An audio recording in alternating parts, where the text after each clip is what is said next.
House. I'd just like to actually begin by thanking Sean for bringing this event here. Always on for getting a shameless plug-in for Listen House itself.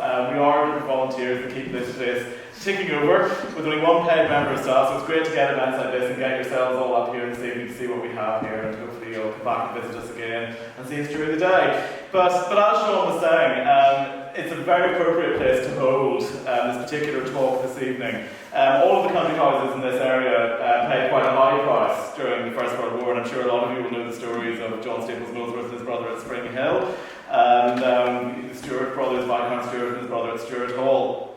They both paid a very high price for this.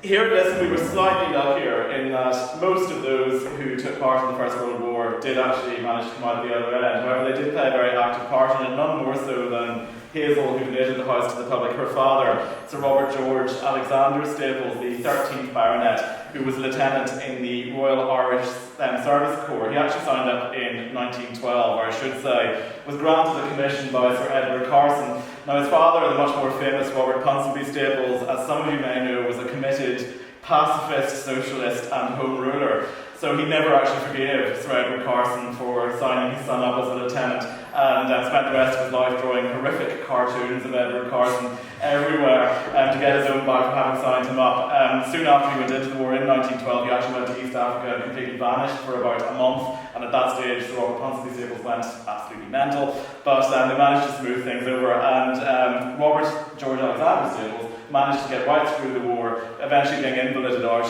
in 1918, and it's a good thing he was. Whilst he was over in the hospital in England, he ran into a lady called Vera Jenkins, who was a nurse in the Army Hospital in England. At that point, rather perhaps inappropriately, mourning the loss of the love of her life, a man called Winky Shaw, who had just been killed at the front.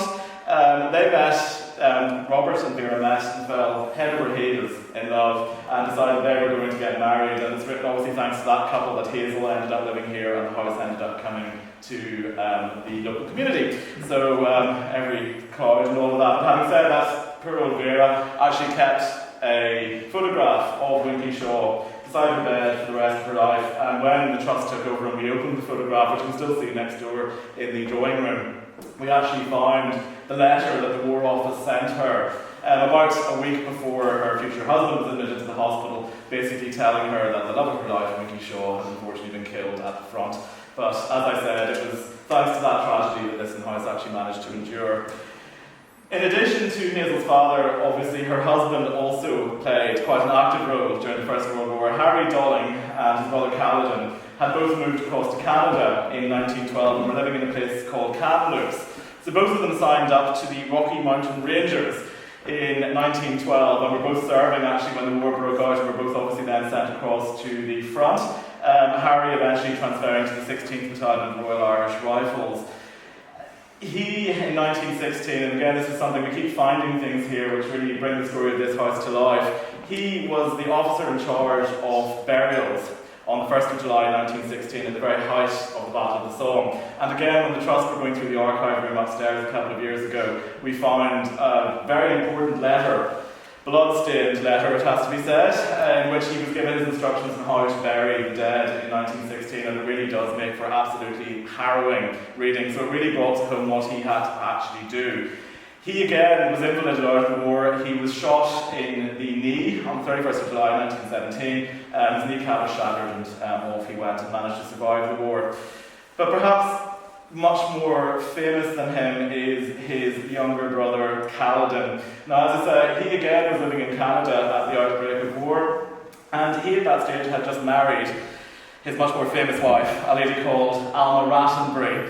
She was a very gifted musician, a child prodigy in the day, hugely famous in Canada. The pair of them married and were extremely happy. When the war broke out, he immediately decided he wanted to move to England and then get across to the front, and Alma moved to London.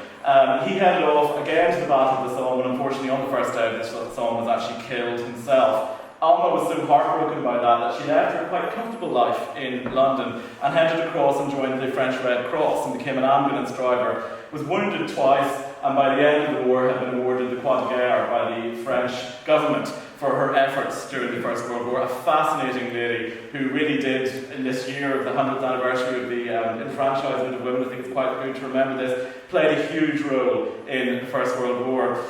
Unfortunately for her later life rather overshadows what she did during the war. She later married a man called Rattenbury, had an affair with the chauffeur who then battered Mr. Rattenbury to death, and Alma unfortunately got embroiled in all of that. At the trial of both of them for murder, she was found not guilty, her husband was found guilty, and bizarrely everyone turned on her. The public decided she was a temptress who had obviously taken this young man in and seduced him. So amid all of this public outcry about the execution of the chauffeur, Alma decided she just couldn't take it anymore and tragically went along to the River Avon and stabbed herself in the chest 6 times before falling in the river. An absolutely tragic end to someone I think we really do need to remember was a hugely strong lady who managed to make a career for herself in Canada and then come back to London and managed to, go across the front I should say, and managed to play such a vital role in the saving of casualties during the First World War. So for all of these reasons and all of these people, it is extremely appropriate that we have this talk here this evening about what happened in the war towards its end. As I said, we are lucky here at Lisson that 2 of those 3 major characters in the story of Lisson managed to get through the war. Poor Caledon, of course, did not. But it's appropriate to remember all of them here and remember why we're here. And as I say, it's a great place to actually have this particular talk. So without further ado, listening to my nonsense, I will very happily at this stage then hand over to Professor Kirkpatrick, who will give the talk for this evening. So thank you very much. Good evening, everyone. It's my pleasure to be here. I'm delighted at Lisson House because I have 2 close neighbours who got to know the former inhabitant here very, very well and used to rave to me about this interesting Lisson House. You must come sometime. I've never done it, so here I am tonight. I'm going to come back in the daytime sometime just to see what it's like, because I have no idea where I am. The other little thing I want to say in the introduction is that there's a little bit of confusion in the programme, and I'm going to blame Eamon. He's not here, but I'm going to blame him. The title he gave me, Ireland in the Great War, 1917-18, from Messines Ridge to Armistice, that's the talk I'm going to do. But he put in the small print, this illustrated talk will trace Irish involvement in the war from the first rush to the colours, Carson's army, etc. Everything is in there, Eamon. It's different from the big title. So I'm going with the big title. So if you're here for the small print, you've had your coffee, you can go. I'm going to talk about the big print. So I'm going to talk about 1917 to the end of the war, if that's okay. There's plenty of information in here, lots of Irish connection. And the other thing I should warn you about is in my job, lecturing in Queen's University, it's normally 2 hours I talk for. Honestly. So okay, yeah, fine. Let's begin. The slide background here. This is a famous France Perly picture shot in the Ypres salient. The salient's just a fancy word for a bulge. I'll explain that a little later. And this is after the Battle of Passchendaele. Really, really famous. Frank Hurley, by the way, if you've never heard of him, Google him and go looking. He had spent the previous 2 years stuck in the Antarctic with Shackleton. And then he joined the Australians, and he, both in the First World War and the Second World War, was their most famous photographer. And some of his pictures are stunning. This is one of his most famous. And a lot of these pictures have been retouched with the colour, which definitely brings them alive. So some, mostly black and white, but some colour pictures as we go through this. Now this is what I would normally do in university. Don't be put off by this, the lecture plan. Again, here's Irish soldiers, 1917 as well. Look at this guy looking straight into the camera, exhausted. He's just sort of saying, as we do to photographers, you get in my way, mate, and you're in trouble. Exhausted after the battle. But here's what we're going to do. We're going to look at the Battle of Messines Ridge tonight, and 30, or Passchendaele a little bit. If we've got time, we'll go on to 1918, the German spring offensive, the signing of armistice, and our problem in this land with commemoration of all of this. How do we remember the First World War? It's a very appropriate topic on an anniversary. So without any further ado, let's introduce ourselves to 1917. So we're going to drop in to the war that's near the end and the beginning. By 1917, there was none of this. We'll be home by Christmas. Let's join up, and it's going to be wonderful. Tally ho! The reality was very much more brutal. So many homes in this part of the world and others knew what it was to lose your loved one and to be suffering the brutality and the futility of men against the machines, the machine gun, and artillery particularly, and the exploding shrapnel, it's just horrendous. I take students to the battlefields every year. I take other groups occasionally as well. And there's 600 tons of ordnance from the First World War still coming to the surface every year. It's called the Iron Harvest. There are fields you can go to, ploughing time, and I guarantee you can't take 3 steps in any of these fields without tripping over pieces of metal from shells, bullets, pieces of barbed wire. It is astounding, the millions and millions and millions of shells that were fired, and they ordered soldiers to sort of march quickly in order against the machines. It just was a war to end all wars that didn't, of course. Let's drop in anyway, 1917, see what was happening before we get to Battle Messing Ridge. We'll look a little bit about the countries. Germany. This is a poster from 1917.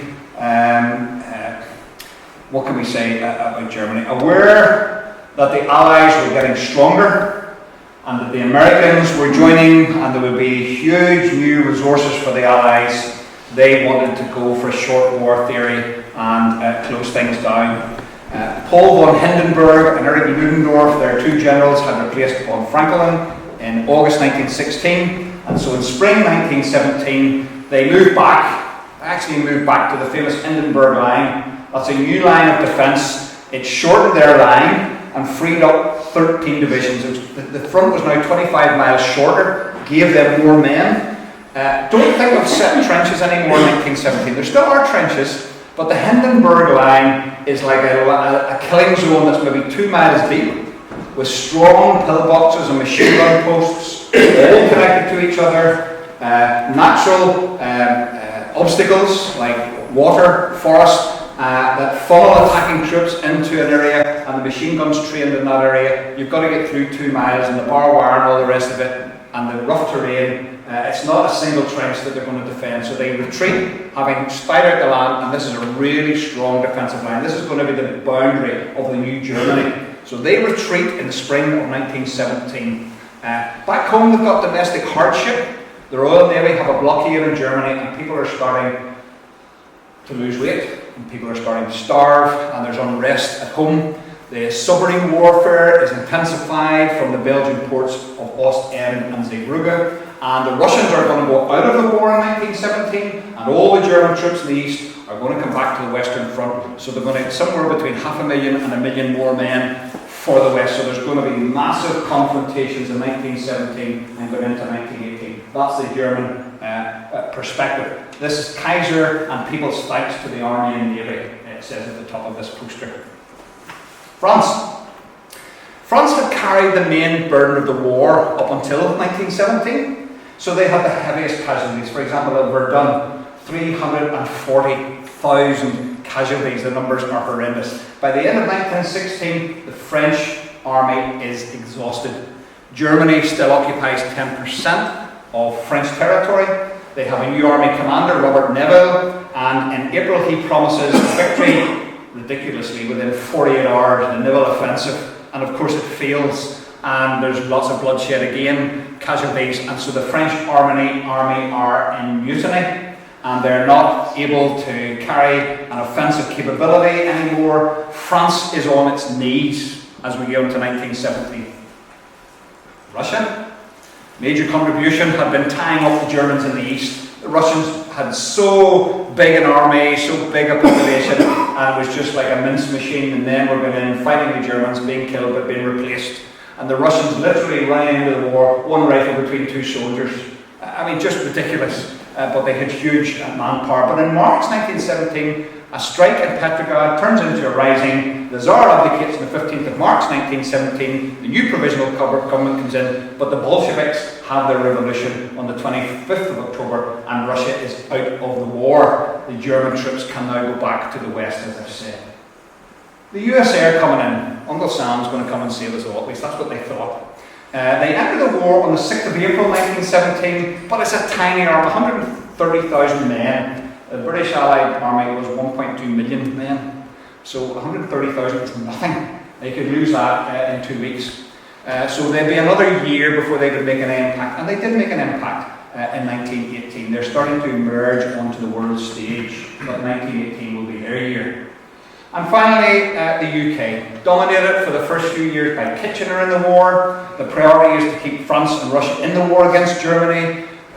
Britain's biggest fear is that other countries will do a separate peace with Germany and leave Britain isolated. There's a new Prime Minister in December 1916, the Welsh wizard, Lloyd George, replaces Herbert Asquith.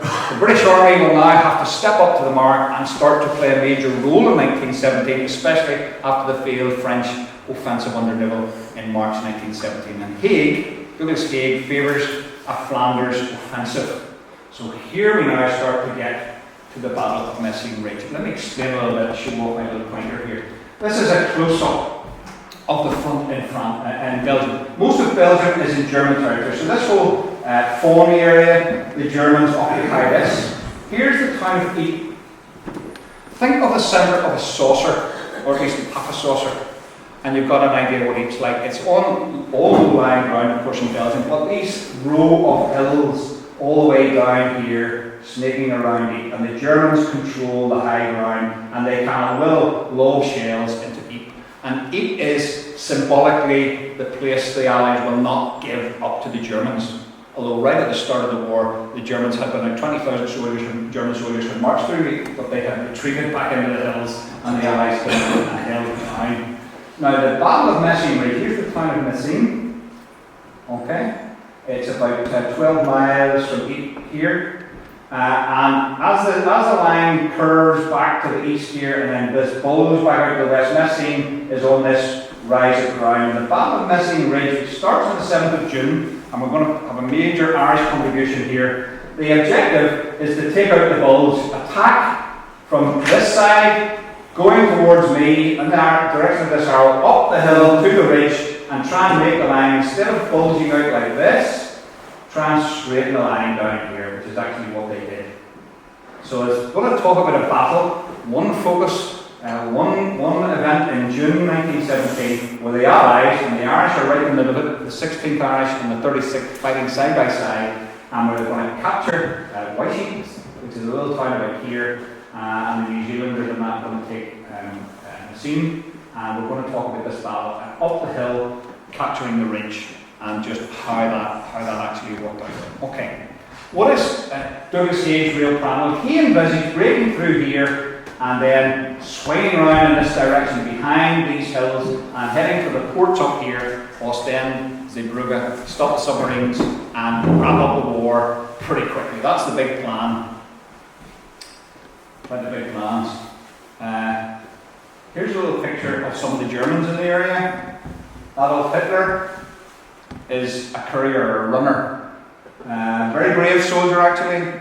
He gets the Iron Cross twice. Incidentally, there's so many little incidents on the way through. The commanding officer that presents him with his Iron Cross is a Jewish officer. That was a problem for Hitler. He could never boast about his Iron Cross because it was a Jewish officer giving it to him. And by the end of the war, it was the Jews who had stabbed the army in the back from at home and organising business interests and that. So Hitler had his problems in the First World War. But here he is. He was based in Messines during the First World War, billeted in the crypt, and running backwards and forwards across the battlefield at this time. Messines Ridge, okay. The British wanted to capture this ridge. Here are the German commanders. Maximilian von Laffert. They say some of the characters out of Hello, don't they? But it's anything but that. These are serious guys. General von Laffert is in charge of command in the Messines Ridge. Historians say of him, his biggest weakness was he was overconfident. He just believed in the superiority of the Germans in general, their army in particular, and his positions in Messines Ridge, impregnable, not a problem. Even the very front line can hold out for 12 hours, and we've got a second line, a third line, a fourth line, more than 2 miles the Allies will never capture Messines. Colonel Fritz von Lossberg is in charge of the actual defences, and he's a defensive expert on the German side.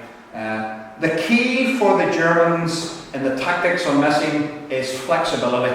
It's not straight trenches. The war has progressed from the disasters of the Somme in 1916, and it's like the front line will give way, and the Allies will come in, and then they'll get killed from both sides. They'll get enveloped, as a machine gun post kill, and it's a sort of flexible line that can bend backwards and envelop attacking soldiers and just swallow them and destroy them. So it's a war of movement but limited movement. So get the flexibility as the key tactic. Outposts, machine guns, rapid counterattack capabilities, all interlinked, and the counterattack troops at strong points there, and maybe 3,000 yards deep at this point. Group Weissheit was the name of the German army in this area. German units on the Messinian Ridge, 19 corps, 75,000 men. Okay, 630 artillery guns. That's what the Germans had. And by late April, the Germans are perfectly aware that the Allies are going to attack. They're expecting a British attack. They can see from their planes and from their intelligence. They're always capturing soldiers on each side and getting information from them, maps from them and such like.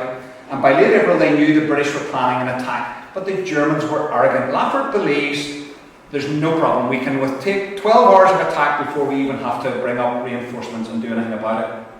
In August 1916, the Germans had discovered a mine on the front line. The British had been digging a mine under their front line, 35 tons of explosive, and the British blew the explosive early. One German officer was killed and 8 German soldiers. Also in August, the Germans set camouflage, which are these explosions they set underground. They dig like whales, set explosions in that go sideways, and if the Allies were digging tunnels, they would collapse the tunnels on the miners.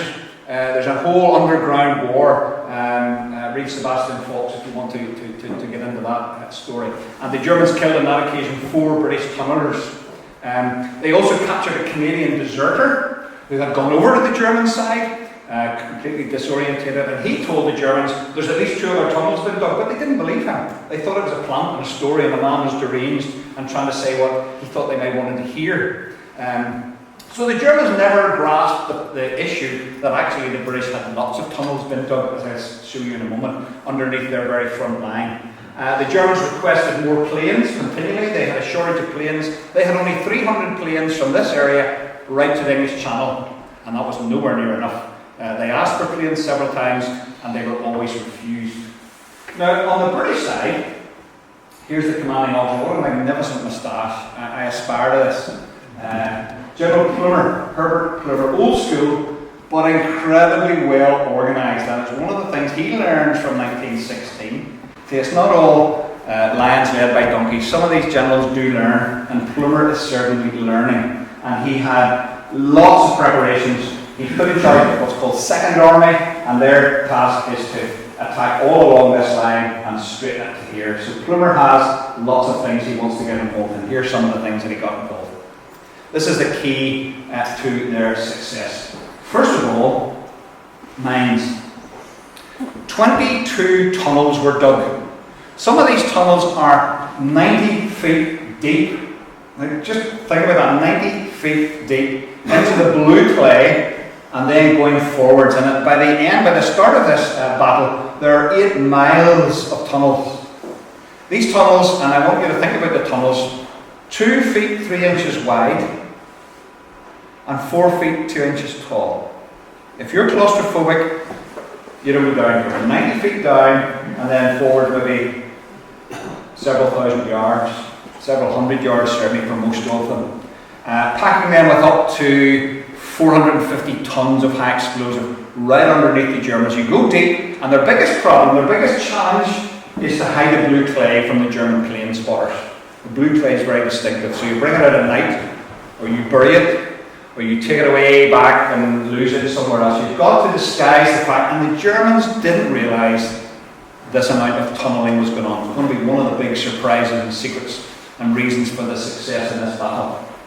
Logistics. Kill the fly. It's another casualty in the First World War there.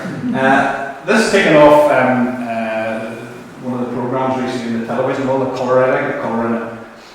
What's logistics? Well, how do you supply an army?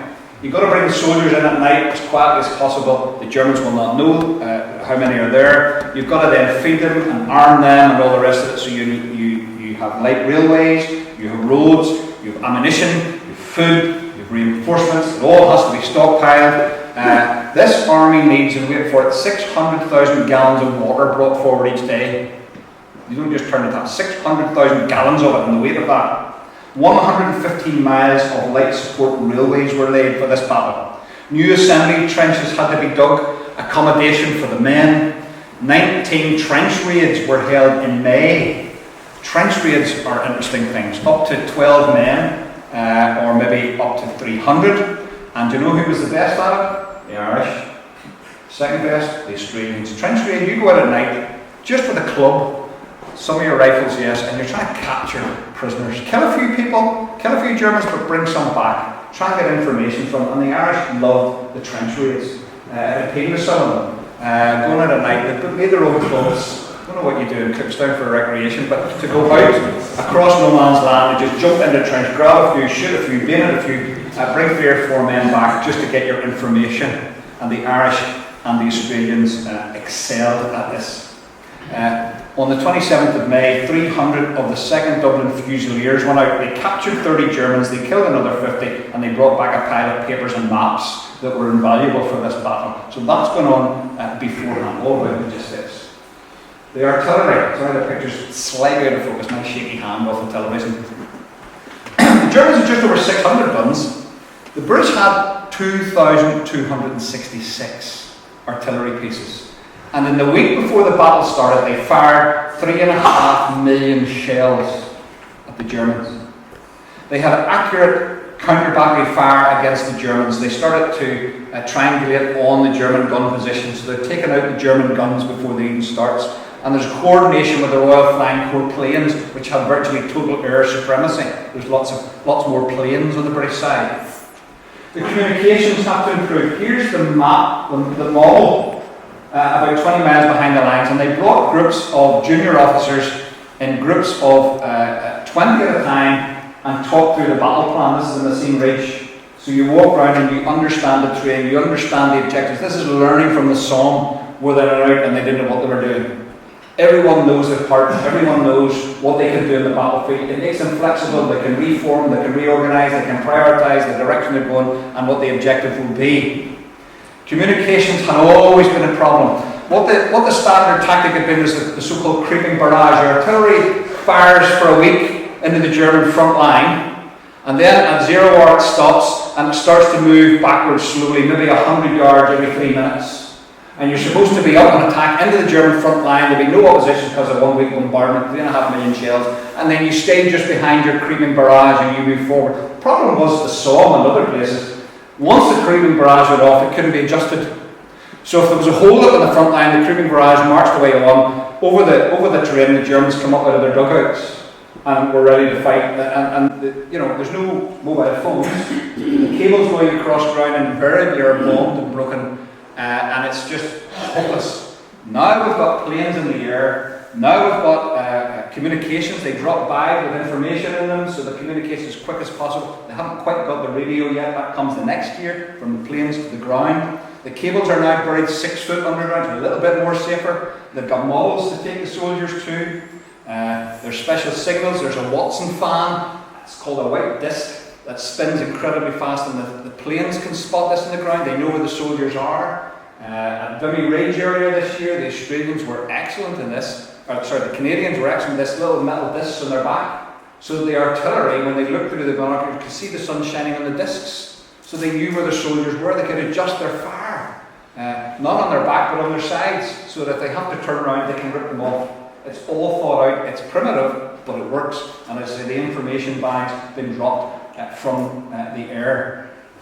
Talking about the air, the planes, total supremacy. A rare plane-to-plane picture from the time.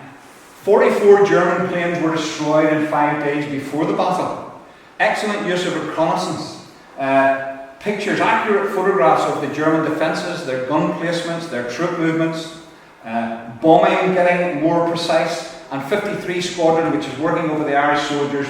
Throughout this battle, we'll have 21 planes at 15,000 feet in the centre and an extra 6 or 8 planes down at 12,000 feet. And they're continually circling and they're continually feeding information back to command and to the artillery. The Germans had asked for more planes, they didn't have them, so they're at a distinct disadvantage. And finally, the top secret tank. Well, not so top secret. 9 divisions are going into attack with the support of 72 tanks, the latest Mark IV tank. They're getting better, they're not great, but they're getting better than they had earlier in the war. Their main job is to get forward with the soldiers, offer them some protection as they go forward, and with their 6-pound cannon on each side and their machine guns, do damage to the Germans, take on the strong points. A whole story in itself of what it was like to work inside one of these tanks, and the carbon monoxide fumes and all the rest of it, and you're a target. And the Germans will develop armour-piercing bullets and shells as well later. But the aircraft are flying overhead to mask the sound of the tanks getting to the front line, and 28 tanks go off to support the Irish troops, 4 of them on the forward slope, and 24 of them designated to go up the crest and onto the back slope in the later parts of the battle. Now here's another little map I want to show you. This is the main area. The Allies are German front line runs beside the British front line. So here's the lines facing each other. There's a couple of 100 yards between them. Okay, so there's German front line. Here's the German second line. This is the crest of the hill. Okay, here's the German third line, just over the crest, and here's the German fourth line on the back slope. So there's 4 lines, killing points in between. It's a death zone, and the Germans, I say, are totally confident. By the way, I should have said on the 72 tanks, the Germans destroyed 11 of them, 48 of them got ditched and abandoned, and 13 survived out of the 72 tanks in this battle. Now, do you notice 16th Irish Division here, 36th Ulster Division here, they've got a line, a couple of thousand yards each that they're responsible for. They're fighting side by side. Now, when this battle plan was first drawn up, Haig looked at it and said, no way. Other commanders said, no way. We're going to have largely Irish Catholic soldiers here, largely Irish Protestant soldiers here. They will end up, you know what they'll do? They'll forget about the Germans and they will fight each other. It was a serious consideration. But you know what? They fought together very successfully. It is one of the stories of the First World War of how they got on. Now, I want to just throw out the question. You can do a bit of reading and research yourself about it. Is this a myth? How close were they? How well did they cooperate at this time? The shared experience. There's 15,000 men in both divisions. Small numbers in contact at any one time.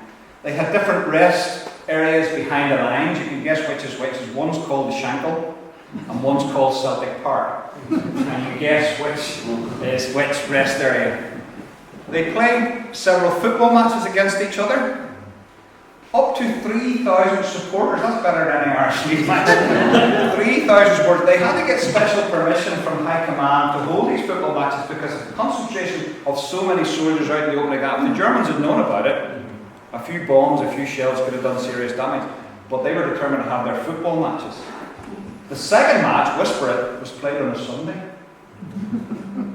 And you know what? The Protestants won. So I just throw that out and leave it with you. The nearest they came to coming to blows with each other was when the 16th Irish Officers' Mess ran short of soda water.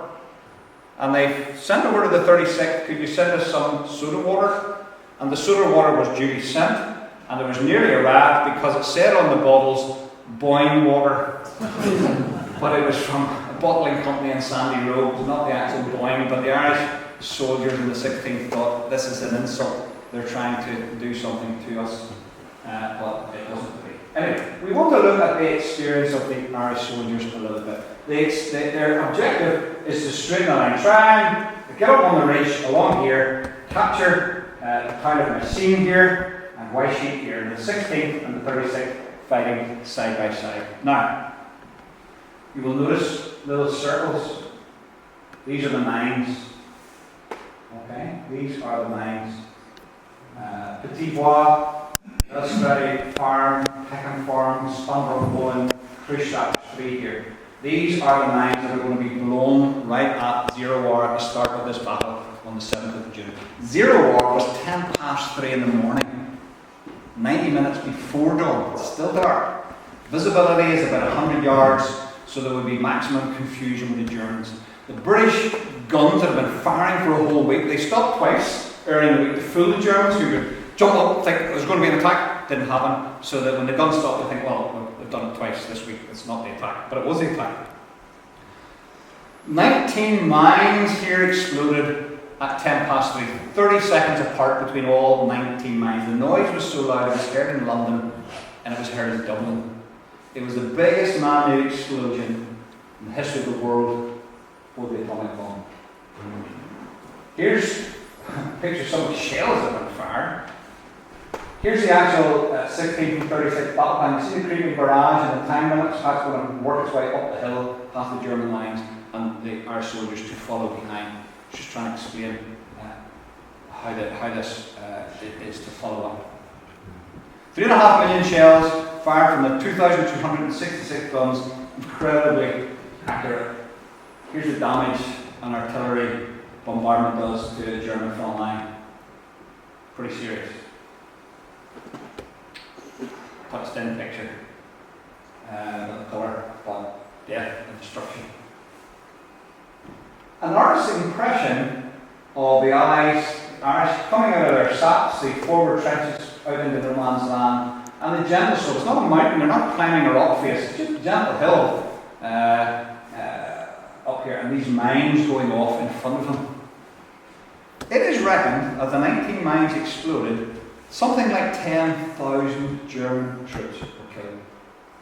Either vaporised, or the shockwave that just sucks the oxygen out. It's a massive acoustic wave-like effect. At Spamrock Moulin Mine, I'll show you a picture of it. It's now a lake.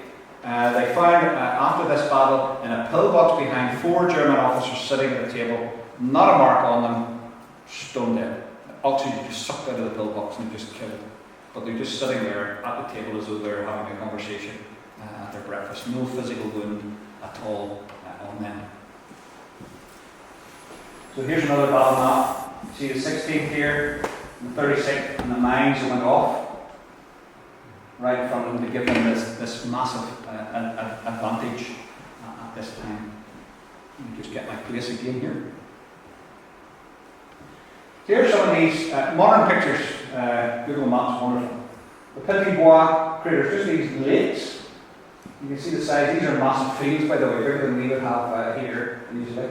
They're still there in the landscape. Footprint of this First World War is still here today. The Metastrata mine, look at the size of this. Just still there 100 years later in the landscape. Peckham Farm crater. Massive. Spamrock Moulin, which is the biggest. I've got the dimensions of it here. The crater was 250 feet wide, 40 feet deep, and it created a new rim 90 feet high all around it. This Spamrock Moulin mine was the biggest, 91,000 pounds of nominal high explosive, and it went off a little bit late, and some of the 36th Ulster were already well across no man's land and were killed by the blast. So there is a little cemetery, Lone Tree Cemetery, and there's 57 Royal Irish Rifles and 2 Royal Skilled Fusiliers in that cemetery. Anyway, the second wave reached Wyshie village by 7 o'clock.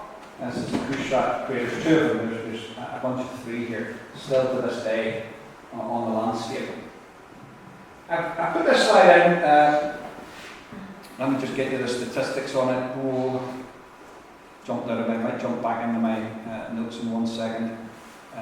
There's all but 2 of the dead Spamrock Moulin cemetery, all but 2 Royal Irish Rifles, Ulster soldiers.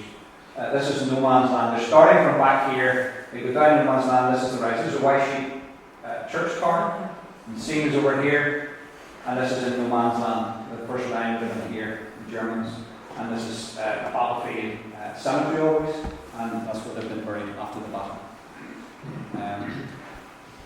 2 mines did not explode. They were expected to go off, and they didn't. One of those 2 went off on the 17th of June 1955.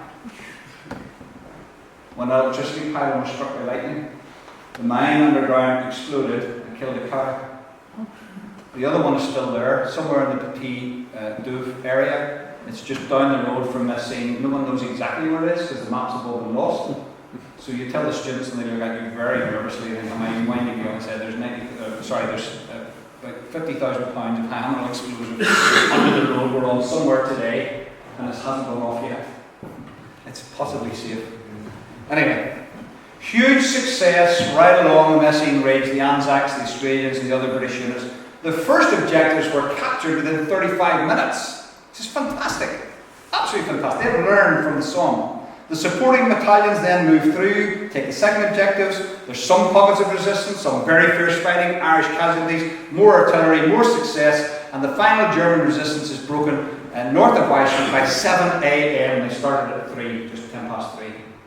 The most serious casualties were they paused for half an hour on the ridge before they moved on, just by orders, and that concentration allowed the Germans to fight back at them. We've got a picture here. This is White Sheep Village, a white sheep as the soldiers called it. Irish soldiers captured this village, and here's some Dublin Fusiliers messing about. This guy's got a German pig helmet on, and he's obviously acting the league, as we would say, after the relief, after the battle. What's Messine like? There's an aerial picture. You can see the little top marks, every shells. This village, there's the square, and the main roads coming out of it, this direction. And it's just been obliterated. They're fighting for mud, that's what it's like on the ground. That's Messine village. Allied casualties were very light. As I say, most of the men killed on the ridge. There's an actual action picture. There's the ridge. Here's the British front line. This is no man's land. There's the German front line. And that's an actual, the very rare actual action photograph taken of the battle that we're talking about. The first day advance in some places up to 2 miles. Absolutely excellent. And really by 5:30 in most areas, the battle was over, the ridge was secure, the Germans were in retreat. General von Laffert, Maximilian von Laffert, was removed from command within 1 week. Germans had lost 20,000 men, half of them in the mines. 5,500 German prisoners taken. The Allied losses about 11,000, that's dead and wounded and missing, mainly due to the crowding in the ridge. Irish casualties, about 1,400. The main reasons for the victory, the mines undoubtedly, and the artillery 3-to-1 advantage, the planes and the tanks. Here's the dead getting lined up for burial. Now, the most famous casualty, arguably of the First World War, certainly in this battle, Major Willie Renton, who I'm sure you've all heard of. MP for East Clare, 56 years old, B Company, 6th Royal Irish Rifles, brother of the Irish Parliamentary Party leader, John Redmond, an Irish nationalist fighting in a British uniform for the common cause. World War I, he believed, was a just war. Remember little Belgium. Remember Belgium, as they said, and recruiting posters in the north and in the south. Remember poor Catholic Belgium. Why do we have to do it that way? That's the way it was. He got special permission to go with his men over the top at 3:10 as he wanted to, but at 56, he's too old and he shouldn't have been that near the front, but he wanted to go with his men. So his commanding officer said, well, we'll try and make it as safe as possible. You will go in the third wave. Okay, so the first 2 guys doing all the killing and taking the heavy, you will go in the third wave, and when you reach the first German trench on the upslope, you must turn back from there. He got wounded at 3:30 in the morning, shrapnel in his left arm and in the calf of his left leg. His men saw that he was okay and they moved on. You're not allowed to stop for wounded anyway. He got picked up by Private John Meek of the 36th, 11th Royal Unskilled Fusiliers, who also then was wounded. Stayed with Redmond, still alive, absolutely, not a problem. The 36 stretcher bearers rescued him, brought him back to their 36th Advanced Aid Post at Dranoutre. Huts and beds for 1,000 casualties, part of the logistics and planning for the battle. Removal time was 4 times quicker than it had been at the Somme. Again, they're learning from their mistakes. A logistic triumph. His wounds were tended, he was rested, he was in good spirits, he was fully conscious. He was tended by the chaplain of the 36th, an Anglican, incidentally called John Redmond, later the rector of Ballymacarrat, Belfast. He asked the chaplain to write a letter for his wife Eleanor, assuring her that he was fine, no vital organs damaged. The doctor was satisfied, but he died of shock that evening. The age factor. A few years ago, when I took the students here, we stood at his grave, we talked about this. And the student wrote in her journal, and I line up, poor old Willie Redmond, He died of shock because he was picked up by Protestants on the battlefield. Now, that's funny, but that's sad. She thought, she's from Derry, and she thought that's what would have happened. It tells you what our society is actually like. Yeah, it is funny, but it's shocking. Here's his grave. It's called the Lonely Grave.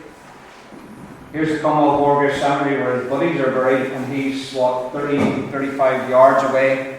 It's in Loughra, 6.5 miles from me. He was buried in the convent grounds. The convent was later destroyed, and his body was moved to this location on the orders of the family, not given permission to be put into the Commonwealth War Graves because Irish nationalists. So there's a picture that is Ireland's problem in the First World War. One picture.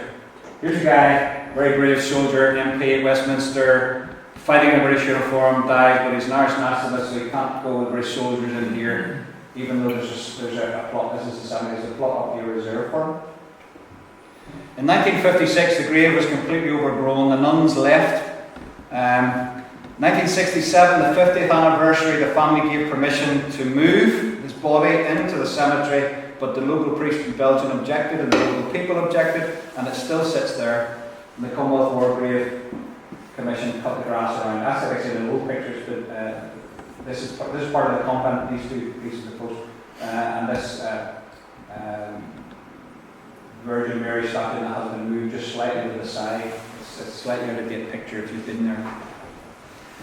I've got to move on with things. See how my 2 hours can go. Let's move on. 1917. We're not going to get to 18, are we? The battle moved in June, later in the autumn, to further up. Here's Ypres. This battle has been won. This line has been straightened. This means the Germans can't lob shells from here into Ypres. So the battle is now going to move up to this further salient, and it starts on this line, and by the end of Passchendaele, the line is up here. They're pushing the Germans up this line. Here's the village of Passchendaele. Actually, there's 8 battles, and here they all are listed here. 30 was actually 8 different battles, starting on the 31st of July and ending on the 10th of November. 275 Allied casualties, 419,000 casualties at the Somme, so it's not as bad as that, but it's after a 7-week break. Why was there a break? The renewed offensive from Hague. The main problem was this time the advantage was with the Germans because of the weather. The drainage system broke down. It's like fighting in tapioca. In some places, the water's up your waist or your armpits. In some places, it's taking you an hour to move 100 yards. One of the commanders at the end, who was 20 miles behind the line at the end of the battle, came up to see the battlefield, and when he saw it, he burst into tears. He said, "Tell me we didn't send our men into this." He didn't know. He was looking at a map, 20 miles behind the line. I have landmark highlighted here because this is the battle that again the 36th and the 16th Irish fought side by side in this battle. So let me move on without any further ado. Here they are, the other way around this time, the 36th on this side, the 16th on this side, and this is a landmark, and they're fighting up this way. This is where Harry Cox was killed, wounded. He wasn't killed in the First World War. The Steenbeck River here, just across it, he's with his Lewis gun team, and he got injured with a piece of shrapnel. If you know him, the last British soldier to die, who had seen action in the First World War. They're fighting together, but this time it is completely different. They were heavily shelled before they even started, the Germans shelling them. Trench foot, horrendous. You're out of action for 8 to 12 weeks. You get this, the blisters and the sore feet. You can hardly walk, and it's from standing in the water, and that's shallow. The water table just broke down. Mud and trench foot, so common. Here's a picture of a shell actually exploding in this battle, again rare. The Irish divisions moved into their trenches on the 4th of August. The attack was supposed to be on the 14th, Tuesday. It was postponed for 2 days because of the heavy rain.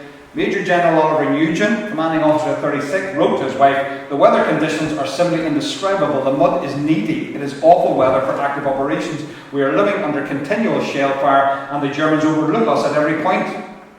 Again, it's machine guns, blockhouses, pillboxes, fortified farm buildings. There's no chance of surprise because the Germans are watching the Allies. Accurate artillery raining down on them. More troops are essential. All of these things are completely missing. 0 hour on the 16th of August was 4:45 a.m. daybreak.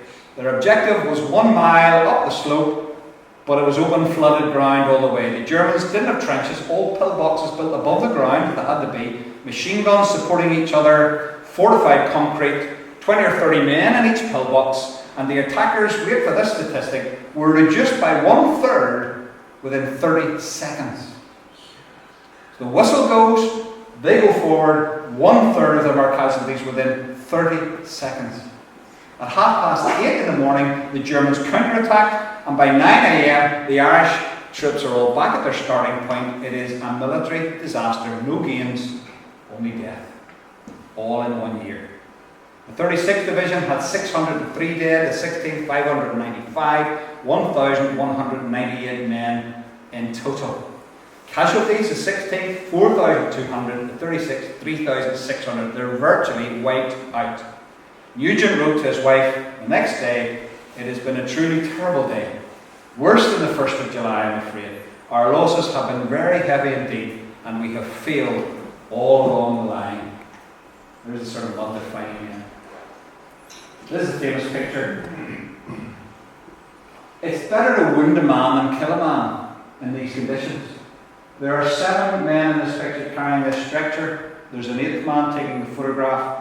They really would work in 2 teams of 4, maybe going 10 yards and swapping all the way through to get a casualty out over hundreds of yards. It ties up so many resources to cut a wounded man out than actually to kill a man. There would be nothing for anyone to do. The casualty recovery was a complete nightmare. 2,000 yards on average to get someone out to safety. And as Messing Ridge was a triumph, Langemarck was a disaster, and you hardly ever hear about it in Irish military history. The 31st of July to the 10th of November, the eventual capture of Passchendaele. It's about 5 miles. We're talking about 1 life for every inch. It's horrendous. It's absolutely horrendous. And that's why there's an exhausted medical officer at the end of that battle. That's why another famous casualty. Sorry, I was going to say something about Paddy Doyle. One of our most famous chaplains, the 8th Dublins, died on the 16th of August in this battle. There's a famous picture of him blessing Irish troops before he went into battle. His name is commemorated because his body was not found on the Tyne Cot Cemetery. And here's a great aerial picture. Let me explain. This is the village of Passchendaele is up here, so the hill is sloping down this way. The Allies are attacking up this hill. There are German pillboxes. There's one under these 4 trees. There's one over here, these 4 trees. There's one under this cross. There was one here. There was one here in the hill. They're all supporting each other. You're advancing against these machine guns that are just spraying the ground. You're trying to move in the mud. You can't. And it's just men getting killed, men after men after men getting killed. This pillbox was turned into a first aid dressing station. So the first burials of this little higgledy-piggledy group around here. Then it gets a little more orderly out there, and then it's what's called a concentration battlefield. These are bodies that are all brought in from around the surrounding battlefields, and they're buried. There's over 11,500 graves. It's the biggest Commonwealth War grave cemetery in the world, and there are the names of 35,000 men on this wall who were lost in this area and their bodies never found. 35,000. And that's, the Menin Gate has many more, but this is from the 16th of August on to the end of the war just in this area. 11,965 is the exact number here. Now let me finish very, very quickly as we went into 1918. The Kaiserlacht, the Germans know the Americans are coming. They know it's one last throw of the dice. The Kaiserlacht, the Kaiser's War, they get all their men from the east that have come, and there's one last advance. In fact, it's 4 attacks. It's actually 5 on this map. The dark area is where the Bulge goes forward, up in Belgium and here down in France. The Germans trying to attack all the offensives, the stormtroopers. If there's a strong point in the Allied line, they just go around it and on. So that the British strong point or the Australian strong point turn around, the Germans behind them. They have to fall back. And they actually think, the Allies actually think for a while they might even lose the war. If the Germans can break out here in this area and then swing around behind the Allies and get to the English Channel, that's it. That will be the end of the war. But it doesn't actually happen just like that.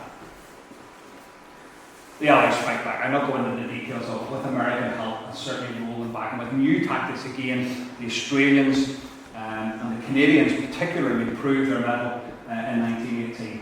And it all ends, as you well know, on the 11th of November 1918 the armistice. They did, this is the railway carriage in Compiègne where the armistice terms were signed, just a ceasefire. Here's Major Foch, Admiral Wallace, the British commander on site. They didn't even ask the German guy to their Eretz. He was a politician. They sent none of the German military would deign to go and sign an armistice, so they sent along a politician to sign, and he paid with his life. He was assassinated in the early 20s by disaffected German naval officers because the German fleet had to be surrendered. The terms were pretty harsh. The Germans were made to surrender 2,500 guns, large guns, 2,500 field guns, 25,000 machine guns, 1,700 planes, and all their submarines and their entire fleet, the Scapa where they eventually scuttled it. The reparations they were asked to pay, in today's money, £22 billion. The last German World War I war reparation was paid in 2010. 2010, £59 million. That was the end of the Treaty of Versailles payments. The armistice, 11 o'clock, the 11th hour and the 11th day. How many soldiers on all sides died that day before 11 o'clock? 2,738. They agreed to terms at 5 in the morning, became effective at 11. They're still counting to 11. It is an incredible waste of human life. The Versailles Peace Treaty is signed on the 5th anniversary of the assassination of Archduke Ferdinand, 28th of June. King George declares, and I promise I'm finished in 2 minutes, declares Peace Day across the United Kingdom to be the 19th of July, and it is in London and Dublin and lots of other places, but not in Belfast. We're different. We have ours on the 9th of August. Well, it's too near the 12th. It is actually people on holidays, so it's postponed. But actually, there are more people on parade in Belfast than there were in London. It's an incredible Peace Day. 4 days of events. On the 8th, 12,000 children were treated to games and food in the Ormeau Park, Botanic Gardens, Alexander Park, Woodville Park. The next day, 36,000 ex-servicemen paraded in Belfast and were given a dinner in the Ormeau Park. The 10th was the church services. The 11th, some dinners for the poorest people in Belfast. I don't know what the rest of the country did, but it's already starting to be politicised, and so we get to the commemorations. The Ulster Tower. To the glory of God and the honour of Ireland, opened on the 19th of November 1921, the first permanent memorial on the Western Front, all given, but it became just for the 36th. It started to get politicised. On Whitesheet, 16th Irish Division, Celtic Cross. There's also one in Salonika for the 10th Division, and one in Guillemont and Somme for their exploits, the 16th on September 1916. There are 1,002 burials in this cemetery beside it. Very recently, the 90th anniversary, 2007, 2 plinths were put up on the road up to Whitesheet. One to the 36th Ulster, one to the 16th Irish, because this is the road they fought side by side. Now, this is an old photograph that moved them from here because Ulster and Irish tourists were just stopping and causing mayhem, jumping out to take photographs, and they moved them up the road beside the Irish Celtic Tower. So the next picture is the new location. The Celtic Tower is just here. This, sorry, I'm going to be personal, it's supposed to commemorate John Meek carrying Willie Redmond, but they should paint it or something. I think it's hideous, but that's a very modern commemoration. So commemoration is popular today, and it's there to make, it's one stop now. You can see the cemetery, the Irish Celtic Cross, Redmond Meek Memorial, and this is the 16th Irish and the 36th just across the road. The Peace Park at Messine. Oh, what can we say about this? This is such a noble effort. Opened on the 11th of November 1998. President Mary McAleese, Queen Elizabeth, King Albert of the Belgians, all there. Commemorates the 10th, the 16th, the 36th. But it's Irish. It's in the wrong place. It's over a mile from where they fought, because New Zealand gave them this little bit of land. There's no maps. There's no facilities. There's no guide. All the Irish memorial records are in the bottom of this tower. You go in there, and I've been here 25 times in my life and I've never seen the records. There's some, because I'm telling you, there are tourists who come and just destroy them. They don't agree with joint commemoration. So they take them, destroy them, throw them away. there's less than a quarter of the records there when you go. There should be 48,000 names. You'll never find more than 10. Why do we do this with our history and our commemoration? It's all wrong. I'm nearly finished. I like this picture just because it's an old picture with a modern picture and it takes students on the battlefield you can't get out of a book. So everybody should go once in their life. And the Belgians are lovely people. It all makes you think. The centenary is here. You know, somebody even said to me tonight, wasn't it interesting to see a German president playing a reading at the Cenotaph in London? It's taken 100 years. War is such an awful thing. In Ireland, we've had so much bloodshed. We struggle with our commemorations. We politicise it. There it is. I'll just stop there because I know I've gone over the time. I'm sorry about that, but sometimes I get carried away. I'm just trying to give you a little focus of one battle and all the elements of it and all the things that are stirred up. And there's so many good books, so many good programmes, so many ways in which we can get into the First World War. Such a popular topic with the centenary up, and so many archives and so many resources that we can inform ourselves on. And if we go back, I'm sure most of us will find somebody in our family or greater family who made some contribution, and even that's very often the way we get into it. So thank you very much. You're still awake.